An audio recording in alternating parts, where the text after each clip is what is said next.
મિત્રો તમે 3 idiot movie તો કદાચ જોઈ હશે। એમાં જે એક પાત્ર હોય છે એની આજે વાત કરીએ તો હવે ધીમે ધીમે લોકોની આંખો ખુલી રહી છે અને ઘણા લોકો હવે કહી રહ્યા છે કે સોનમ વાંગચુક મુદ્દે સરકાર કંઈ કરવાની નથી અને ઉલટું ઘણા લોકો એવું પણ કહી રહ્યા છે કે સોનમ વાંગચુકે હવે તેમનો ઉપવાસ તોડી દેવો જોઈએ। મિત્રો તમારામાંથી કેટલાક લોકોને યાદ હશે કે લગભગ 8 વર્ષ પહેલાં પણ કંઈક આવી જ ઘટના બની હતી, જેમાં પ્રોફેસર જીડી અગ્રવાલે ગંગાને બચાવવા માટે ગેરકાયદેસર રીતે ચાલતા પ્રોજેક્ટને રોકવાની માંગ કરી હતી અને સાથે લગભગ 111 દિવસ સુધી ઉપવાસ પર બેઠા હતા। તેમની માત્ર એક જ માંગ હતી મિત્રો કે ગંગાની સાફ સફાઈ રહે અને પ્રદૂષણ મુક્ત રહે, પણ મિત્રો સરકાર તરફથી કોઈ પણ જવાબ આપવામાં આવ્યો નહોતો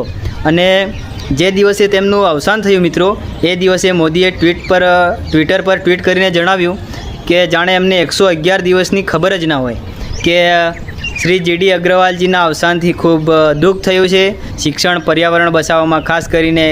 ગંગાના સફાઈ પ્રત્યે તેમનો જુસ્સો હંમેશા યાદ રહેશે અને મિત્રો આ બાબતથી તમે જાણી શકો છો કે સરકાર કઈ ઊંઘમાં હોય એવું લાગે છે અને હવે પણ ખરેખર ડરનો માહોલ બન્યો હોય એવું લાગે છે, જેમાં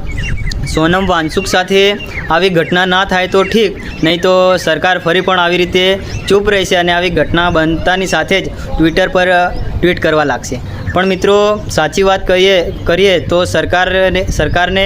આ મુદ્દાઓથી કોઈ ફરક નથી પડતો, ભલે તેમાં ગંગાની સ્વચ્છતાની વાત હોય, શિક્ષણ વ્યવસ્થાની વાત હોય કે પેટ્રોલ સાફ મળે કે ના મળે। મિત્રો મારા મતે એ જ કહેવું છે કે હવે ભારતની અંદર સામાન્ય નાગરિકથી લઈને જે અન્યાય સામે લડે છે એ તમામ લોકોને 20 જુલાઈએ ભેળા થઈ